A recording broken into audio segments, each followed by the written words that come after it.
Cuando estamos trabajando en salud pública, para nosotros es un reto el concepto de promiscuidad e infidelidad. Fíjense ¿qué puede pensar un joven que tiene una pareja sexual cada año? Lo que se les suele ocurrir a estos jóvenes es que no se consideran promiscuos y tampoco se consideran infieles. Sin embargo, es claro para nosotros que estos jóvenes sí tienen más riesgo de infecciones de transmisión sexual, de embarazo, de problemas psicológicos que se encuentran ajustando por variables de confusión, depresión, intento de suicidio, peor autoestima, etc.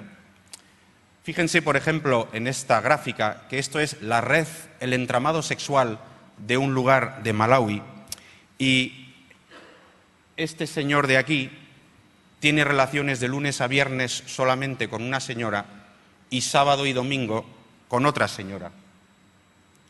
Entonces, a veces este señor puede decir, no, yo soy bifiel.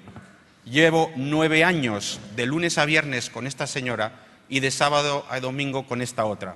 Pues es evidente desde la salud pública que basta con que este de aquí acuda, por ejemplo, una vez al sexo comercial, a la prostitución, para que efectivamente esa infección llegue a esta persona. Por eso, en salud pública decimos que la multiplicidad de parejas seriada, queriendo decir una después de otra, o concurrente, queriendo decir 2 o más parejas a la vez, sí tiene un problema. Hablamos de multiplicidad de parejas y así podemos decir que la multiplicidad de parejas se asocia efectivamente a un mayor riesgo de infecciones, de embarazos imprevistos, de problemas psicológicos. Usen o no preservativos por el fenómeno de compensación de riesgos, como veremos ahora. El riesgo es gradual, evidentemente. 3 a lo largo de la vida es mejor que 4, 5 es peor, 6 peor, cuanto más peor, y evidentemente si son a la vez, mucho peor. Ahora, podemos afirmar, por lo tanto, que un joven con una pareja cada año sí tiene riesgo, y este es el mensaje que hay que darle, aunque no se considere ni promiscuo ni infiel. De hecho, una de las cosas que ha ido pasando, aquí podemos pensar en verde oscuro como antes, verde claro como ahora, ha habido un cambio del patrón de la sexualidad de la gente, y ven aquí que tanto en hombres como en mujeres lo que hay es ahora domina un patrón de relaciones sexuales de tener 5, 9, más de 10 parejas sexuales a lo largo de la vida. Claro, esto es evidente desde el punto de vista científico. La multiplicidad de parejas se asocia a más riesgos y podemos ver, por ejemplo, en esta gráfica, cómo va aumentando el riesgo de presentar al final un herpes, por ejemplo, y va de una pareja a más de 10 parejas. El riesgo, efectivamente, va aumentando. Es verdad, hemos dicho antes, que el riesgo es gradual, cuantas más parejas peor, pero hay que tener en cuenta que algunas infecciones, como por ejemplo aquí el virus del papiloma humano en Estados Unidos, donde gente joven de 14 a 19 años, pues llega hasta el 40%, la proporción de jóvenes sexualmente activos que están infectados. Luego, por muy gradual que sea, también hay que decir que para ciertas infecciones esto es un problema bastante serio. De la infidelidad, ¿qué podemos decir? Pues que en estudios que se hicieron en Uganda hace años, cuando se decía es el único país del mundo que ha logrado bajar las infecciones de transmisión sexual, y cuando se empezó a comparar qué es lo que pasaba en Uganda, se vio, por ejemplo, que Uganda tenía una proporción de gente que tenía relaciones sexuales fuera de su pareja habitual. A veces es farragoso decir las cosas en salud pública, pero aquí lo que estamos hablando es de la infidelidad, efectivamente. Pues efectivamente Uganda tenía una menor proporción de infidelidad que los demás países en el entorno africano.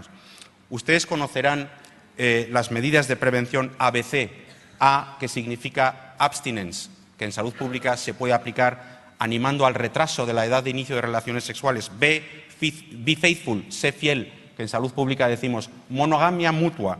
Y C, informar a la gente que usando preservativos pueden tener menos riesgo, pero nunca van a tener un riesgo nulo. Pues hay que tener en cuenta que solamente A y B son medidas que pueden evitar un riesgo, mientras que C es una medida que reduce el riesgo. En España tenemos un problema con esto. No hay ningún gobierno que realmente hable a nuestros jóvenes de A y B. Hay un auténtico pánico social, pánico político de pronunciar la palabra A y B en este país. A nuestros jóvenes solo se les dice C. Luego hablaré más de esto, pero hay efectivamente bastante evidencia. Por ejemplo, en Kenia se ha visto que efectivamente consiguieron reducir la epidemia de SIDA gracias a A, se ven los cambios en la edad de inicio de relaciones sexuales de los jóvenes, en B, una disminución de las relaciones sexuales fuera de la pareja habitual, y sin embargo, en los preservativos los cambios no eran cruciales para esta diferencia en la epidemia en Kenia. Quiero hablarles de la compensación de riesgo porque es un concepto crucial para entender lo que está pasando. Hablamos de compensación de riesgo cuando desde la salud pública queremos prevenir algo con tecnología sin tener en cuenta el comportamiento humano. Entonces, sería, por ejemplo, la causa de que podamos encontrar más cáncer de piel en usuarias de crema solar.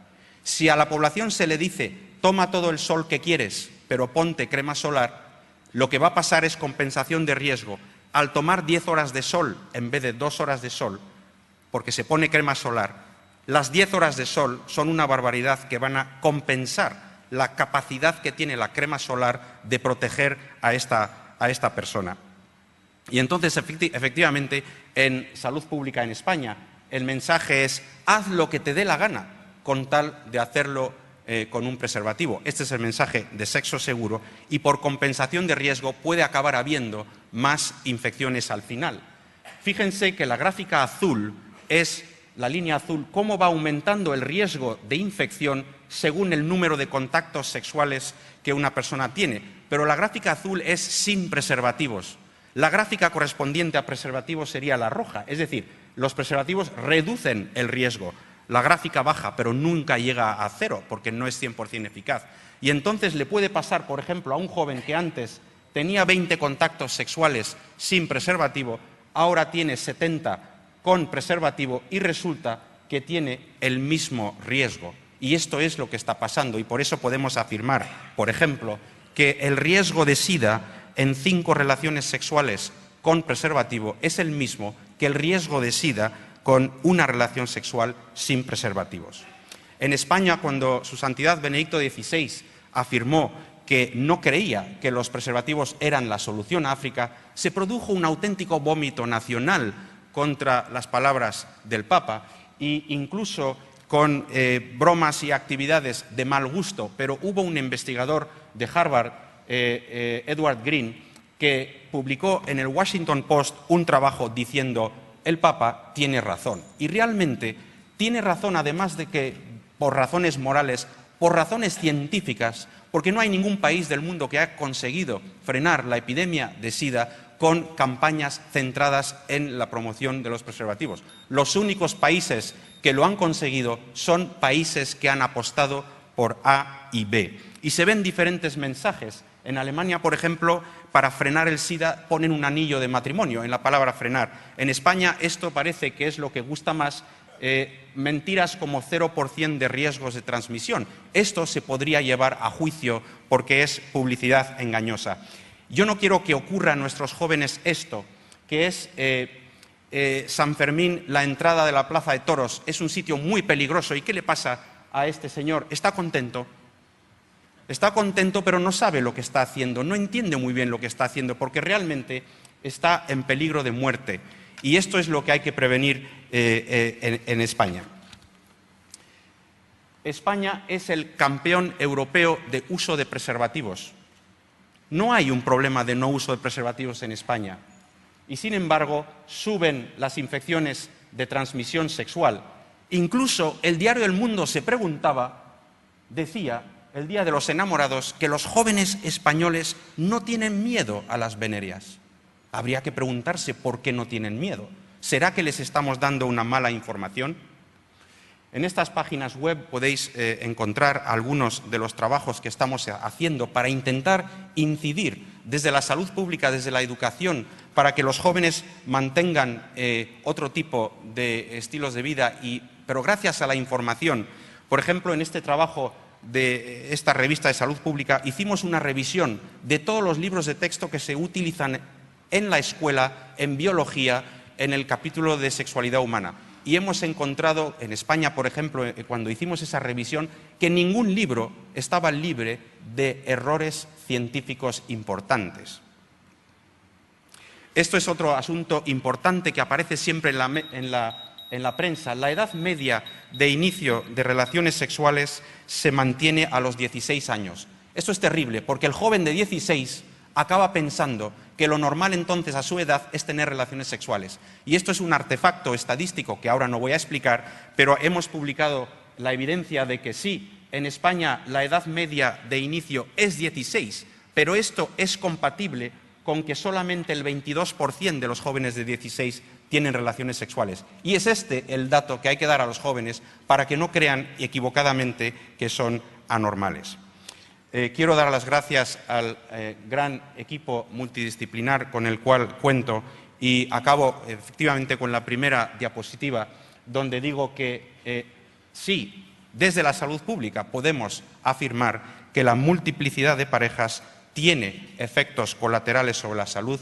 Hay que explicar esto a los jóvenes para que sus elecciones sean realmente libres. Muchas gracias.